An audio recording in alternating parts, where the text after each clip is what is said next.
నమస్తే అండి, నేను రోజా. పాకిస్తాన్ పరిస్థితి చూస్తూ ఉంటే ప్రపంచంలో అతి చిన్న దేశాలు కూడా నవ్వుతున్నటువంటి పరిస్థితి. ఓరే మీ భయం తగలబడ భయంతోనే సగం చచ్చిపోయేటట్టున్నారు కదరా. భారత్ అటాక్ చేసిద్దో లేదో పక్కన పెడితే ముందు మీ వణుకుడు కార్యక్రమానికే సగం ఆ శివరంగితోనే పోయేలా ఉన్నారని చెప్పేసి ప్రపంచంలో ఉన్నటువంటి వివిధ దేశాలు నవ్వుకుంటున్నటువంటి పరిస్థితి. ఎందుకంటే పాకిస్తాన్కి సంబంధించినటువంటి మంత్రి రాత్రి ఒకడు అడు ఆర్మీకి సంబంధించిన ఒక హైయర్ పొజిషన్లో ఉన్నటువంటి ఒక వ్యక్తి బయటకు వచ్చి మా దగ్గర చాలా మంచి సమాచారం ఉంది, ఇండియా మా మీద అటాక్ చేయబోతుంది, 24 గంటల నుంచి 36 గంటల్లో మమ్మల్ని లేపైపోతున్నారు, మమ్మల్ని ఊచకోత కొయ్యబోతున్నారు, మా దగ్గర నిఘా సంస్థల సమాచారం ఉంది, మాకంతా తెలిసిపోయిందని చెప్పేసి పెట్టుకుని ఏడిచినాడు. ఇప్పుడే ఒక అరగంట క్రితం ఇంకోటి బయటకు వచ్చి అంటున్నాడు, మమ్మల్ని కొట్టేస్తారు పాకిస్తాన్ వాళ్ళు, ఇండియా వాళ్ళు, మా దగ్గర సమాచారం వచ్చేసింది. మీకు ఎవడిచ్చినాడు సమాచారం? ఎవడైనా అటాక్ చేస్తుంటే మన వైపు నుంచి వెళ్ళాలా, అటాక్ చేస్తున్నాం అని. అసలు ఏం జరుగుతుందో తెలియట్లా మన దేశం నుంచి. మన ఆర్మీ ఏం చేస్తుందో తెలియట్లా, మన నేవీ ఏం చేస్తుందో తెలియట్లా, మన ఎయిర్ ఫోర్స్ ఏం చేస్తుందో తెలియట్లేదు, మన రాజకీయ నాయకులు మన కేంద్ర ప్రభుత్వం తీసుకుంటున్నటువంటి నిర్ణయాలు ఏంటో కూడా బయటికి రావట్లేదు. కానీ ఈ పనికిమాల సమస్యలు క్లారిటీ వచ్చేసిందంట అప్పుడే. ఈ క్లారిటీ రాబట్టే కేజీ చికెన్ 800 రూపాయలు అయింది, ఒక డజన్ గుడ్లు 230 రూపాయలు అయింది. ఇక గోధుమ పిండి అంటారా, అదో 300-400 అయిపోయి ఉంటుంది. ఈ పాటికి బీమా దాదాపు 300 దాటిపోయింది, 300 రూపాయలు దాటిపోయింది. ఈ భయంతోనే సగం భయంతోనే చచ్చేటట్టున్నారు ఈ పిరికి పాకీలు.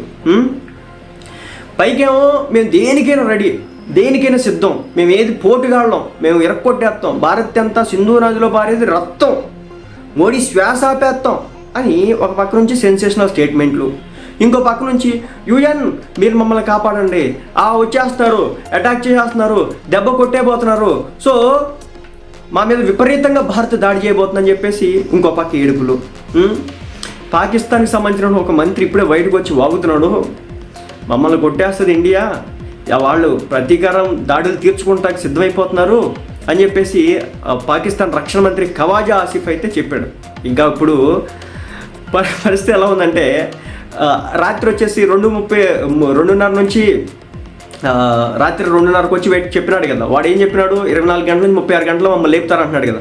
వాడి పేరు ఏంటంటే ఐదుల్లా తరార్ అనమాట వాడి పేరు. సో వాడు వచ్చేసి ట్విట్టర్లో రిలీజ్ చేసినాడు, దాంట్లో పోస్ట్ చేసినాడు, పెద్ద పోస్ట్ చేసినాడు.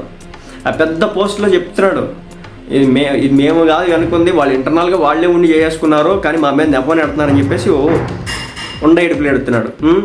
ఇంటెలిజెన్స్ వర్గాల దగ్గర నుంచి ఈ సన్నాసులకు నిఘా వచ్చేసిందంట క్లియర్గా ఇన్స్ట్రక్షన్స్. ఇండియా కొట్టేస్తున్నారు. మీకు ఇంటెలిజెన్స్ ఏం కర్మ, భారతీయులే చెప్తున్నారు కదా, ఆగ్రహంతో రగిలిపోతున్నారు, ఎక్కడ దొరుకుదామా ఏద్దామని చూస్తున్నారు. సో ఇప్పటి వరకు మేము తిప్పి కొడతాం, నెత్తురుపారిద్ది, మా దగ్గర న్యూక్లియర్ వెపన్స్ ఉన్నాయి, బొకడా ఉన్నాయి, ఇంకేయో చెప్పినారు కదా. మరి ఏమైపోయింది అవన్నీ? ఇంతకుముందు వరకు మీరే కదా వాగింది ఇవన్నీ కూడా. అయితే ఏంటంటే యుద్ధం స్టార్ట్ అయితే పాకిస్తాన్ బతుకు కుక్కలు చింపిన ఇస్త్రీ అని చెప్పేసి వాళ్ళకి అర్థమైపోయింది. వాళ్ళకి ఇప్పటికే తెలుసు అది కుక్కలు చింపిన ఇస్త్రీ, కానీ అది ఇంతకు మించి అవ్వబోతుంది. అది గమనించుకొని చైనా వాళ్ళ దగ్గరికి పోతున్నారు, రష్యా వాళ్ళ దగ్గరికి పోతున్నారు. వాళ్ళ వల్ల మా వల్ల కాదు, వాళ్ళు కొట్టేదట్టే ఉన్నారు, మీరు పడాల్సిందే, మీ సావు మీరు రావాల్సిందని చెప్పేసి చెప్పినారు. ఇండియా కొట్టేది మీరు పడాల్సిందని చెప్పినారు. ఇక అప్పుడు యుఎన్ వాడు గ్లొటరస్ అంట, ఆ గ్లొటరస్ గడి గూట్లో పెట్టాలి తీసుకెళ్ళి. ఏం చేయాలంటున్నాడంటే మీరిద్దరూ శాంతి మొత్తం జపించాలి, శాంతి మతమేనది జపించాలి, శాంతి మంత్రం జపించాలి, కొంచెం సమయంతో ఉండాలి. నీ దేశం మీద బాంబు ఎత్తేనో, నీ దేశంలో ఉన్నటువంటి మనుషులను చంపితే నీకు నొప్పి తెలిసింది. పరాయి దేశంలో కదా మనుషులు చంపింది, మీకేముంది? నీళ్ళు మా దేశాన్ని అవమానించిన దేశం కదా ఈ అమెరికా. మీరు ఇప్పుడు మాకు వచ్చి నీతులు చెప్తారు. మొత్తానికి ఇప్పటికే ఐసీయూలో ఉన్నటువంటి పాకిస్తాన్ ఆర్థిక వ్యవస్థ ఇంకా షెడ్కి వెళ్ళిపోతుంది. తింటాకి తిండి ఉండదు, తాగడానికి నీళ్ళు ఉండవు, ఎలాగో మనం నీళ్ళు ఆపేస్తాం. ఒకవేళ నీళ్ళు కావాల్సి వచ్చింది అనుకోండి, ఒక్కసారి డ్యామ్లు ఎత్తేస్తాం, డ్యామ్ గేట్లు ఎత్తినాం అనుకోండి, డ్యామ్లు ఎలా ఎత్తుతాం, డ్యామ్ గేట్లు ఎత్తినాం అనుకోండి, ఆల్మోస్ట్ సగం పాకిస్తాన్ లెగిసిపోద్ది. సో ఈలోపు చైనా వంటి దేశాలు అవి ఇవి చక్కదిద్దాలని చెప్పేసి ప్రయత్నాలు చేస్తున్నప్పటికి కూడా అక్కడేం జరగట్లేదు. సో మొత్తానికి యుద్ధాన్ని వద్దంటూనే భారత్తో మేము పోరాడలేం, మా వల్ల కాదు, మా దగ్గర అంత సత్తా లేదు, మేము కేవలం ఉడతొప్పి మాత్రం ఊపుతాం మా దగ్గర అంత దమ్ము ధైర్యం లేదని ఒప్పుకున్నటువంటి పాకిస్తాన్.